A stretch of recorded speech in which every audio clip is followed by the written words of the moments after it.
બેંકના પ્રાઇવેટીકરણને લઈને દેશભરમાં વિરોધ દર્શાવવામાં આવી રહ્યો છે. જ્યારે સુરત ખાતે પણ બેંકના કર્મચારીઓ દ્વારા એક વિરોધ દર્શાવવામાં આવી રહ્યો છે. જે બેંકનું જે ખાનગીકરણ કરવામાં આવ્યું છે, બેંક કર્મચારીઓમાં રોષ દેખાઈ રહ્યો છે. કેન્દ્ર સરકારના વિરુદ્ધમાં સૂત્રોચ્ચાર કરીને એ લોકો વિરોધ નોંધાવી રહ્યા છે. હાલ અહીંયા બેંકના કર્મચારી છે, આપણે એમની જોડે જાણીશું કે આ કેટલા દિવસની એમની આ હડતાલ ચાલશે, કઈ કઈ એમની मुख्य मांगणियों છે. आपका नाम बताइए और किस तरह का आप विरोध जता रहे हो. मैं अमित राय हूँ, आईबॉक गुजरात का डीजीएस. हम बैंक के खानगीकरण यानी प्राइवेटाइजेशन के विरोध में हैं. 16-17 तारीख को हमने संपूर्ण स्ट्राइक रखा है. सारे बैंक्स बंद हैं और ये हमारी मेन मांग है कि सरकार जो अपनी मंशा है बैंकों का खानगीकरण करने का उसको वापस ले और हम इसमें डटे हुए हैं और आगे हम बढ़ेंगे इस मुहिम में. प्राइवेटीकरण को लेके आप क्या मानते हो, किस तरह का ये दिक्कतें हो सकती है या क्या गवर्नमेंट क्या कुछ बेनिफिट के लिए कर रही है, क्या हो सकता है? जब बैंकों का निजीकरण किया गया था तो बैंक्स कॉर्पोरेट्स के थे और कॉर्पोरेट्स के लिए काम करते थे.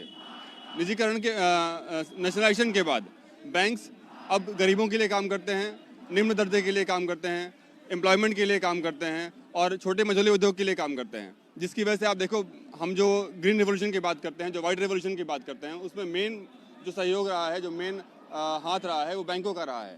आज जो इंडियन इकोनॉमी जहाँ पे खड़ी है 4-5वें नंबर पर, उसमें जो हमारी फाइनेंशियल फोर्स है, जो बैंक्स हैं, उनका एक बहुत बड़ा रोल है.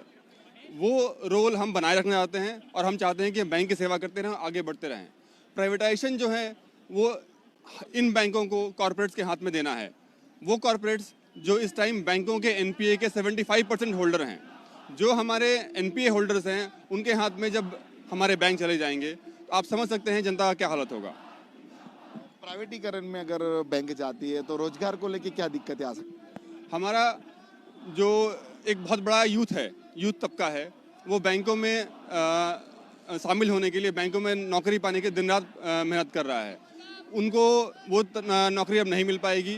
जो SC ST और जो OBC को जो रिजर्वेशन मिलता है, वो रिजर्वेशन प्राइवेट बैंकों नहीं प्रोवाइड ना करेंगे, ना उनकी नीतियों के तहत है, तो वो भी जो मौका है वो ख़त्म हो जाएगा. आप इस बात को समझिए. हमें इनएफिशिएंट बताया जा रहा है, हमें बताया जा रहा है कि हम बैंकों को प्रॉफिट नहीं देते हैं. पर मैं एक आंकड़ा रखना चाहता हूँ. वो आंकड़ा ये है कि हमने पिछले साल 1.95 लाख करोड़ का बैंक देश को प्रॉफिट दिया था. पिछले 12 साल में हमने 16.5 लाख करोड़ का प्रॉफिट दिया था. ये छोटे आंकड़े नहीं हैं. ये आंकड़े दिखाते हैं कि हम लगातार प्रॉफिट दे रहे हैं, इतने महामारी और सबसे गुजरते हुए भी. हर एम्प्लॉई, हर गवर्नमेंट एम्प्लॉई, PSU का बैंक का एम्प्लॉई इस समय 1,500 से लेके 2,500 कस्टमर डील कर रहा है. वहीं प्राइवेट बैंक के जो कर्मचारी हैं वो 400 से 500 कस्टमर डील कर रहे हैं.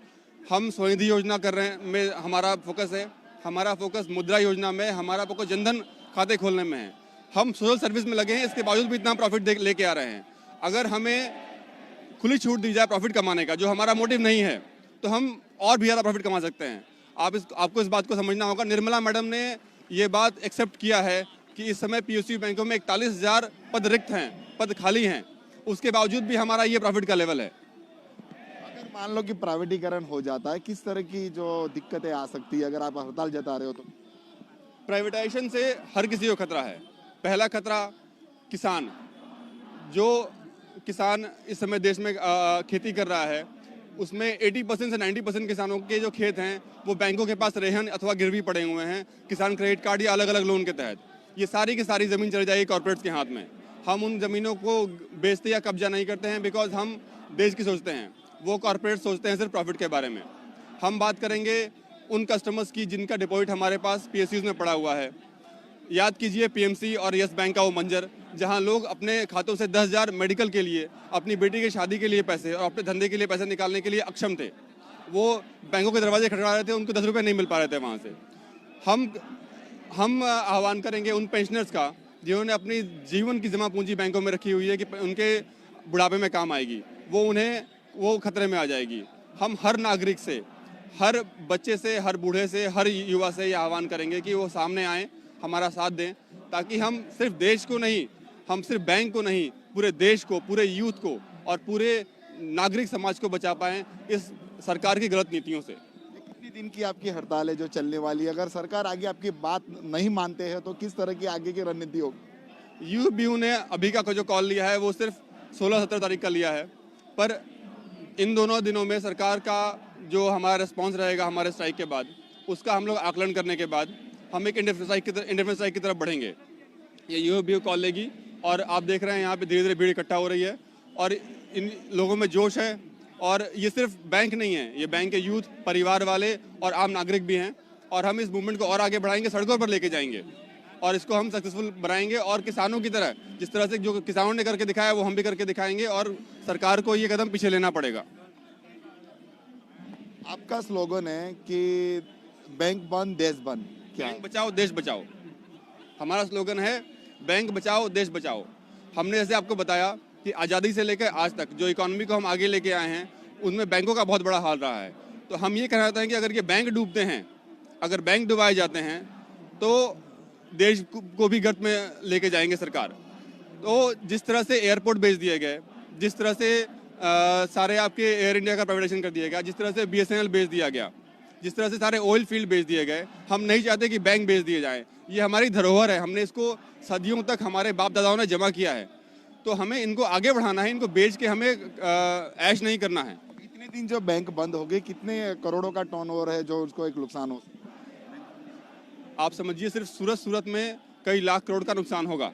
हम नुकसान का, हमारा मकसद नुकसान करने का नहीं है, हमारा मकसद लोगों को जागरूक करना है, लोगों को झकझोर के जगाने का है।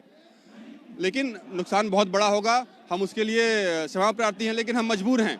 हम शॉर्ट टर्म गोल्स के लिए नहीं कर रहे हैं, हमारा एक लॉन्ग टर्म गोल है। हम सिर्फ सूरत, पूरे देश की इकोनॉमी को लॉन्ग टर्म लॉस से बचाने में लगे हुए हैं। छोटे छोटे झटके हम सह लेंगे, लेकिन बड़े नुकसान से ना हो उसके लिए हम लगे हुए हैं और हम लगे रहेंगे जब तक कि ये सरकार अपना फैसला वापस नहीं लेती। હાલ આપણે જોયું કે જ્યાં સુરત શહેરની અંદર બેંકના કર્મચારીઓ છે વિરોધ નોંધાવી રહ્યા છે પ્રાઇવેટીકરણને લઈને. બેંકના કર્મચારીઓ જે વિરોધ કરતા એમને જણાવ્યું કે જ્યારે જો પ્રાઇવેટીકરણ થશે તો ખેડૂતોને એની મુશ્કેલીઓ થશે, સામાન્ય માણસોને તકલીફો પડશે. કારણ જો પ્રાઇવેટીકરણ બેંક હતી, ઘણા પ્રાઇવેટ બેંક હતા જે ક્યાંક લોકોના પૈસા લઈને જતા રહ્યા હતા. જ્યારે આવી રીતના પ્રાઇવેટીકરણ જો થશે તો ક્યાંક લોકોને મુશ્કેલીઓ પડી શકે છે અને સરકારી જે નોકરીઓ છે, આવનારા જે યુવાનો છે કે જે યુવાનો બેંક માટે મહેનત કરી રહ્યા હોય, પ્રાઇવેટીકરણ થવાના કારણે એમને સરકારી નોકરી ન મળશે. હાલ સુરતથી પ્રશાંત ડિવરે, જનક ગુજરાત.